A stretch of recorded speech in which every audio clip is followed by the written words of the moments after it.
সকালে উঠিয়া আমি মনে মনে বলি, সকালে উঠিয়া আমি মনে মনে বলি, আমি যেন সারাদিন ভালো হয়ে চলি। আমি যেন সারাদিন ভালো হয়ে চলি। আদেশ করেন যাহা মোর গুরুজনে, আদেশ করেন যাহা মোর গুরুজনে, আমি যেন সেই কাজ করি ভালো মনে। টিচার, আপনি কি অসুস্থ?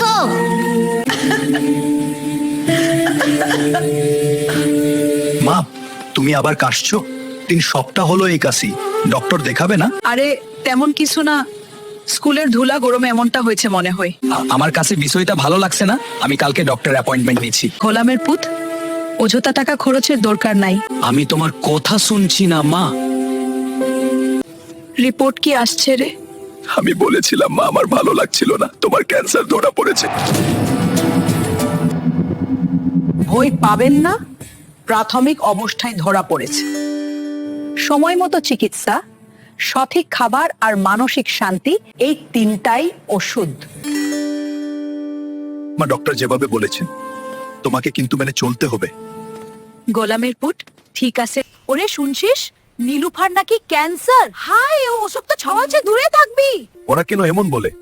কারণ ওরা জানে না, ভয় আর অজ্ঞতা মিলে কুসংস্কার তৈরি করে।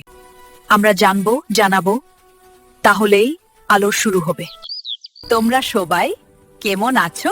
আমরা সবাই ভালো আছি টিচার, আপনি কেমন আছেন? আমিও ভালো আছি, ধন্যবাদ। বাচ্চারা জানো ক্যান্সার কিভাবে হয়?